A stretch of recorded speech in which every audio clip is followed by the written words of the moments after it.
আল্লাহ রাসূল সাল্লাল্লাহু আলাইহি ওয়াসাল্লাম যখন মক্কাতে দাওয়াত দিচ্ছিলেন, মক্কার কুরাইশরা নানাভাবে বিষ্ণু ইসা ইসলামকে কষ্ট দিচ্ছিল, নানাভাবে ট্যাগিং করছিল, মিথ্যা অপবাদ দিচ্ছিল। কখনো কখনো তারা বিশ্বনবীকে বলছিল মিথ্যাবাদী, কাযযাব। কখনো বলছিল যে তুমি হচ্ছে জাদুকর, সাহের। কখনো বলেছে শায়ের, মুহাম্মদ তুমি কবি। কখনো বলেছে কাহেন, মুহাম্মদ তুমি গণক। এবং কখনো বলেছে মুহাম্মদ তুমি হচ্ছে মাজনুন, মানে পাগল। আওয়াজ করে সবাই পড়ুন নাউযু বিল্লাহি মিন যালিক। তাহলে বিশ্বনবীকে মৌলিকভাবে এই 5টি অপবাদ দিয়েছে। আমার কলেজা টুকরা সিলেটের ভাইরা, বিশ্বনবীর ব্যাপারে মিথ্যা অপবাদ মৌলিকভাবে দিয়েছে কয়টি? 5টি। বলেছে তুমি মিথ্যাবাদী, বলেছে তুমি গণক, তুমি কবি, তুমি পাগল, তুমি জাদুকর। বিশ্বনবীকে যে এই 5টি অপবাদ দেয়া হলো, আল্লাহ তাআলা এটা সহ্য করেননি। এই 5টি অপবাদের বিপরীতে আল্লাহ তাআলা বিশ্বনবীর 5টি চমৎকার বৈশিষ্ট্য উল্লেখ করে সূরাতুল আহজাবের 2টি আয়াত নাজিল করেছেন। আওয়াজ করে পড়েন আল্লাহু আকবার। 5টি চমৎকার বৈশিষ্ট্য সূরাতুল আহজাবের ভেতরে রব্বুল আলামিন উল্লেখ করে আমাদেরকে জানিয়ে দিচ্ছেন, ইয়া আইয়ুহান নাবিয়্যু ইন্না আরসালনাকা শাহিদান ওয়া মুবাশশিরান ওয়া নাযীরা ওয়া দাঈয়ান ইলাল্লাহি বিইذনিহি ওয়া সিরাজাম মুনীরা। পড়েন আল্লাহু আকবার।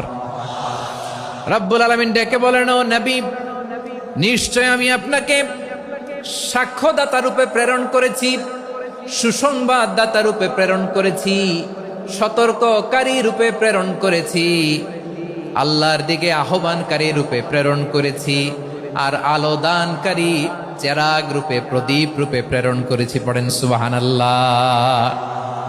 5টা বৈশিষ্ট্য। 1 নম্বরে আল্লাহ তাআলা বললেন, হে নবী, নিশ্চয় আমি আপনাকে সাক্ষ্যদাতা হিসেবে প্রেরণ করেছি। সাক্ষ্যদাতা, বিষ্ণু ইসা ইসলাম সাক্ষ্য দিবেন, এজন্য শাহিদ। শাহিদ মানে সাক্ষ্যদাতা। আওয়াজ করে বলুন, শাহিদ মানে কি? তিনি সাক্ষ্য দিবেন। মুবাশশির, 2 নম্বর বৈশিষ্ট্য হচ্ছে তিনি মুবাশশির। মুবাশশিরুম বিরাহমাতিল্লাহি ওয়া বিল জান্নাহ। তিনি আল্লাহর রহমতের সুসংবাদ দেন, তিনি আল্লাহর জান্নাতের সুসংবাদ দেন। সুবহানাল্লাহ পড়েন। 3 নম্বর বৈশিষ্ট্য হচ্ছে নাযীর, তিনি সতর্ককারী, ওয়ার্নার।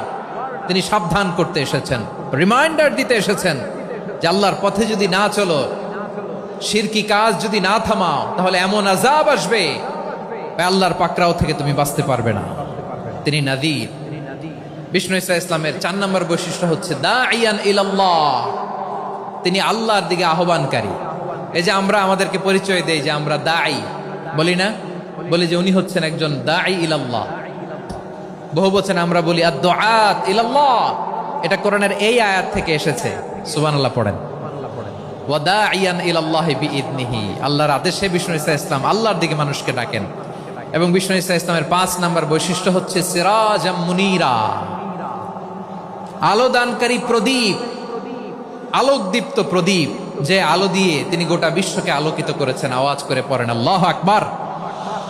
তাহলে মোট 5টি বৈশিষ্ট্য নিয়ে আমরা কথা বলবো বিশ্বনবীর। আওয়াজ করে বলুন কয়টি?